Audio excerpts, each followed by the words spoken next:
At 6:30 on March 1st, 1943, Major Ed Lner stood on the wet coral runway at Port Moresby, his eyes fixed on the distant silhouettes of B-25 Mitchell bombers glinting under a gloomy sky.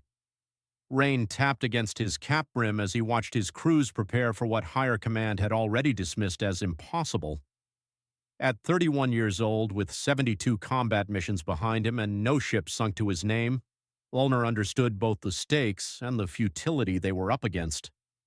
The Japanese had dispatched a major convoy, 8 troop transports escorted by 8 destroyers, carrying nearly 7,000 soldiers from Rabaul to reinforce their garrison at Lae. American intelligence had intercepted the departure orders. Every transport that made it to Lae would deliver another battalion that Allied forces would have to dislodge, yard by bloody yard from the jungle. Lner's challenge wasn't just the enemy, it was the math of aerial warfare. Traditional bombing from 10,000 feet was futile against moving ships. Japanese captains watched the bombers climb, calculated the arc of incoming bombs, and simply altered course. American B-17s had tried hitting Japanese convoys for months. The hit rate? A miserable 3%. Most bombs detonated harmlessly in empty water. In the 37 seconds it took a 1,000-pound bomb to fall from altitude, a destroyer moving at 30 knots could travel over 380 yards. The bombs always landed where the ships had been, not where they were. Lner had seen it too many times, perfectly centered bombing runs that achieved nothing but lost aircraft. His own squadron had lost 4 planes and 40 men in the previous month. Japanese gunners had the advantage at high altitude.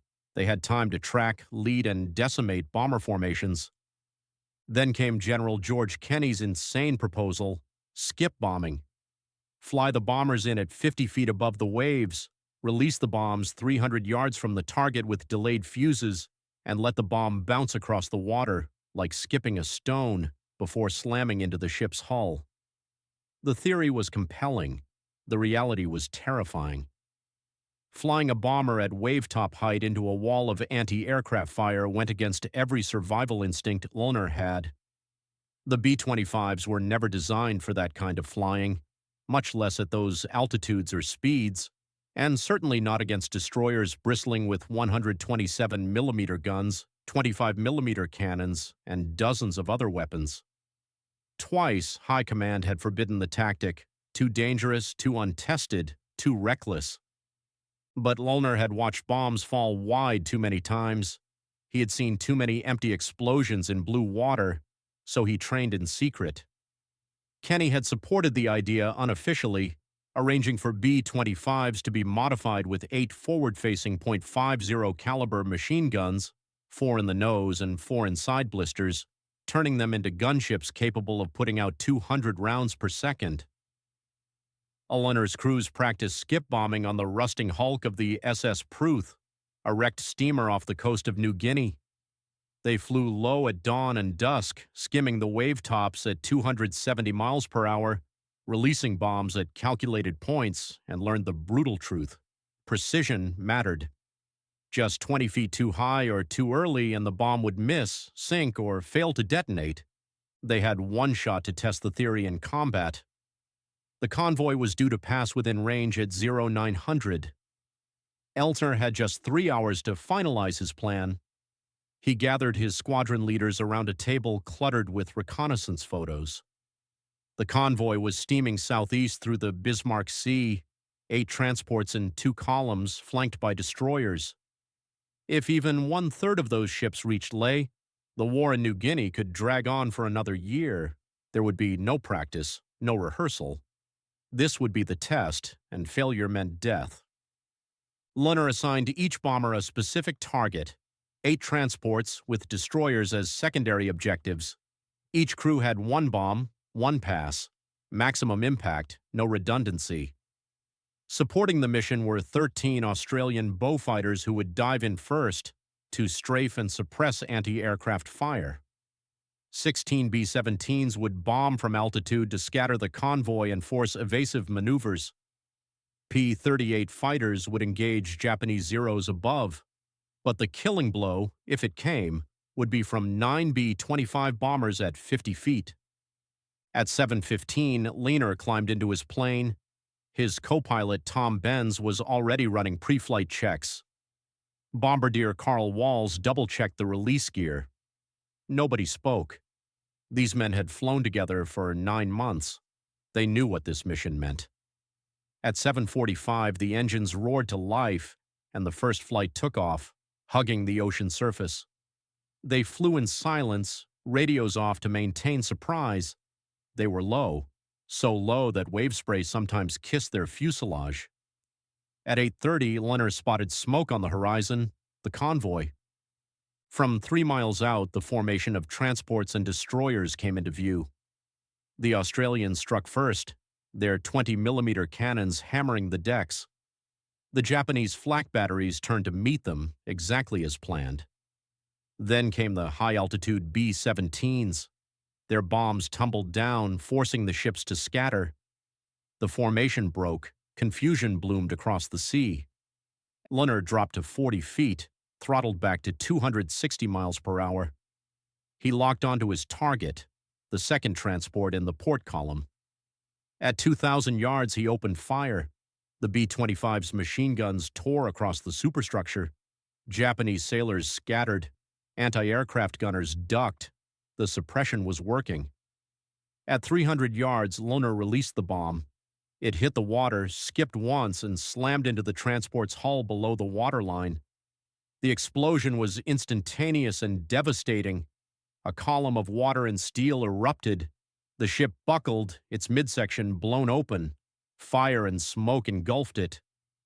Lner pulled up hard, feeling the shockwave slam into his aircraft. Elsewhere in the formation, other bombs found their marks. Fawcett's B-25 hit another transport. Hayes's bomb detonated beneath a destroyer, blowing its stern off. But not every bomber made it out. Tom Mitchell's B-25 took a direct hit from a destroyer's guns. It vanished in an explosion, taking all 5 crewmen with it. No chutes, no survivors. The other bombers pressed on. Carl Johnson's bomb tore open the convoy's flagship. Paul Warren's bomber took hits but delivered its payload, crippling yet another transport. Within 4 minutes, 6 transports were either burning or sinking. 2 destroyers were crippled, but Japanese gunners were adjusting. A destroyer turned and tracked Tom Jensen's B-25. His bomb missed. On the second pass, the destroyer fired early and accurately. The B-25 exploded in midair, swallowed by the sea. 9 bombers had launched. By the end of the attack, only 5 would return. As the surviving bombers pulled away, Lner looked back. The convoy was in chaos. Smoke billowed from the shattered hulls. Hundreds of Japanese soldiers flailed in the water. Then came the Zeros. 18 of them dove through broken clouds, screaming down at the retreating bombers. The P-38s were outnumbered or elsewhere. The B-25s were exposed, low on fuel and ammunition. Lner dove to 20 feet, evading the worst of the assault, salt spray flying from his propellers. Some bombers weren't as lucky. Warren's damaged B-25 was chased down by a Zero. The fighter waited for the right moment and blew out the starboard engine. The plane nosed over and vanished beneath the sea. Only 3 parachutes bloomed. The rest of the bombers fought their way back, limping toward New Guinea. By the time they landed at 11:17, 4 B-25s were gone. 20 airmen were dead or missing, but the cost was worth it. Reconnaissance photos arrived later. 7 transports were confirmed destroyed. The 8th was beached and burning. 2 destroyers were at the bottom of the Bismarck Sea. 2 more were limping back to Rabaul. General Kenny arrived in the afternoon, silent and stern. He pointed at the burning transport and said only, "Finish it." Another wave of bombers went out at dusk. The final 2 destroyers were caught and sunk trying to escape. In the end, of the 16 Japanese ships that had set out, 14 were sunk. Of the 7,000 soldiers they carried, fewer than 1,200 reached shore, and those who did were without weapons, supplies, or organization. The rest were lost to drowning, fire, or air attack. The Japanese had machine-gunned Allied crews in parachutes. The Americans returned the favor in lifeboats and on beaches. There were no rules anymore, just death. Lner didn't fly the Dusk mission. His bomber needed repairs. He stood on the runway and watched the others take off into the fading sun. By nightfall, the last transport was gone. The two remaining destroyers limped into harbor, barely afloat. The Japanese convoy had ceased to exist. American reconnaissance over the following days confirmed the toll. 8 transports and 4 destroyers sunk, thousands of Japanese dead. American losses: 4 B-25s, 1 B-17, 2 P-38s, 13 airmen killed, a lopsided exchange. A new tactic born in desperation had been proven. Skip bombing spread. The British adopted it in Norway. The Soviets tried it in the Black Sea, but nowhere did it hit as hard as in the Pacific. The Allies adapted, improved the technique, and used it again and again. By war's end, American aircraft using skip bombing had destroyed over 200 Japanese vessels. But the toll on crews was high. The missions were psychologically brutal. Pilots burned out. Some, like Lner, stopped flying combat altogether. He spent the rest of the war in transports. He never spoke publicly about the battle, never sought attention. He died in 1997 in California, aged 85. His obituary mentioned only that he served in the war.